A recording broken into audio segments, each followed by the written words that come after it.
So anyway, here it is, January 11th, and I had promised I'd get back to you like probably 3 weeks ago, something like that. And the truth of the matter is I just couldn't. I looked like death and I was exhausted, but the good news is I got my papers done on time.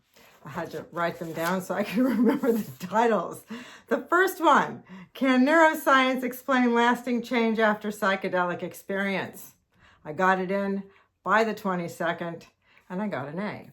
My second paper, which is even a longer title and a longer paper to go with that, it's called We Have Books, But They Have Knowledge, a global eco-psychedelic consideration of structure, lineage, and continuity. Believe it or not, I did write that, and I got an A. I had 4 days off between semesters, and then I hit the ground running weekend ago.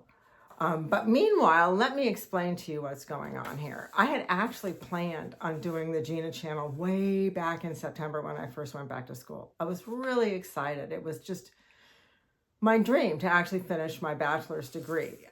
This one started way back in April when I saw an article in The Guardian that said, hey, guess what? There's this place in California that's going to start offering an undergraduate degree in psychedelic studies. And I went, hey, wait a minute, that would be the coolest ever to study.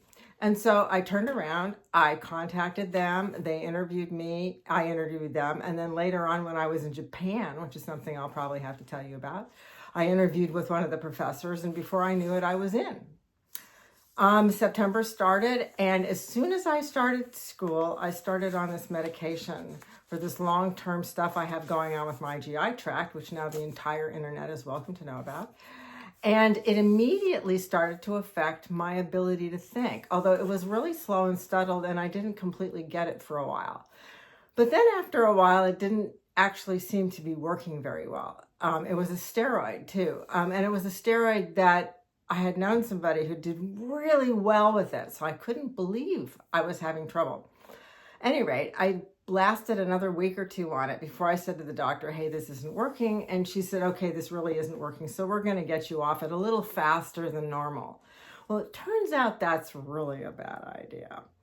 And it threw me into something called an HPA axis crash. Now, I actually happened to just read about that in school a couple weeks before it started to happen to me, and I had no idea what I was reading. I didn't understand it at all, but let me tell you, I came to know and understand an HPA axis crash really well. That I believe is the hypothalamus, pituitary, and adrenals.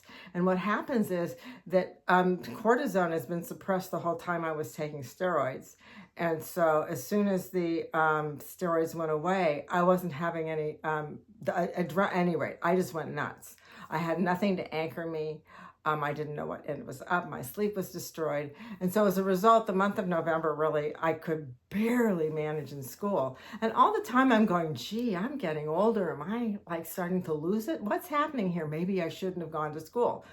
But by December 1st, my brain came back online, and that was a really good thing. I was able to get extensions in 3 of my 4 classes, and I got my papers in on time. But the truth of the matter is that I'm still not completely back online. I'm mostly here, but not completely here. But well enough to actually be adventurous enough to take even more classes this semester. So I'd love to tell you all about them, but let me keep that for next time. I'm going to try to get online to make videos more often, but who knows? It's crazy in school.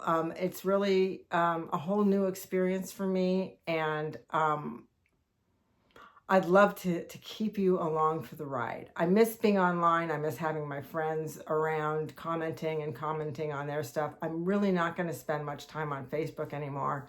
I'm really trying to do this from YouTube, not as an influencer, not as anybody who can do anything unless there's some other 71-year-old woman out there who wants to know what it's like to go back to school after she's having a steroid crash. But hey, there's probably 3 or 4 of those, at least in the United States, right? Anyhow, I miss my friends. Comment if you come by so I know you've been here. I can't always tell. Love you all. See you next time. Stay tuned for more of my adventures. Bye.